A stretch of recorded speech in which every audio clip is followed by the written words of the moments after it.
Have you ever felt like you've given your very best? You prayed faithfully, you obeyed God's word, you served others with all your heart, and yet, instead of blessings, life seemed to push you further into pain?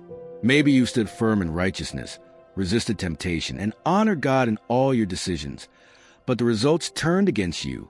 It feels unfair. It feels crushing. And sometimes it feels like God has forgotten you. You're not the first to feel this way. Elijah, one of the greatest prophets in Israel, found himself in this very place.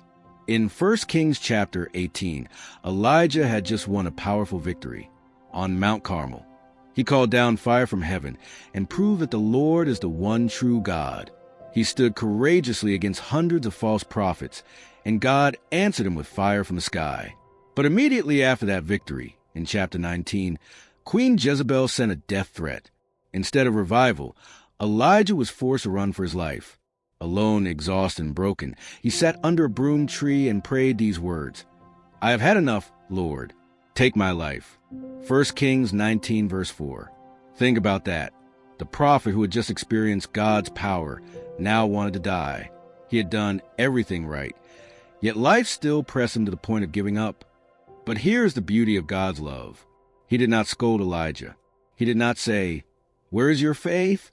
Instead, God sent an angel with food and water. The angel said, "Get up and eat, for the journey is too much for you." 1 Kings 19, verse 7.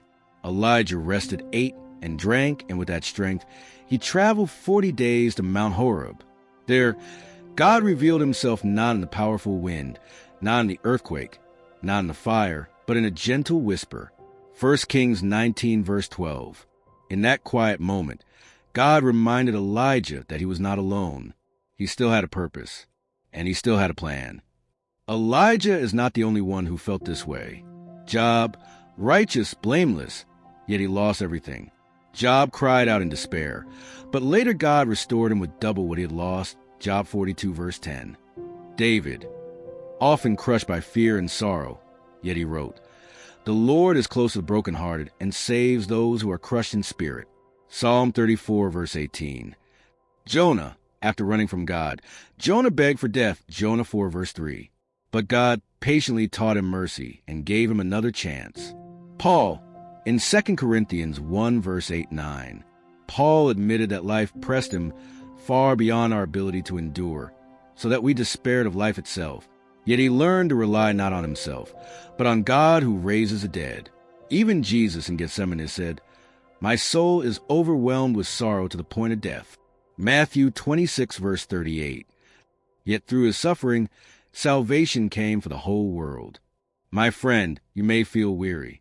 You may feel like all your prayers, all your faithfulness, and all your efforts have been ignored. But God has not forgotten you. Like Elijah, he knows the journey is too much for you. So he offers you rest, strength, and his gentle whisper of hope. Like Job, he can restore what was lost. Like David, he draws near to your broken heart. Like Paul, he can teach you to rely on his power.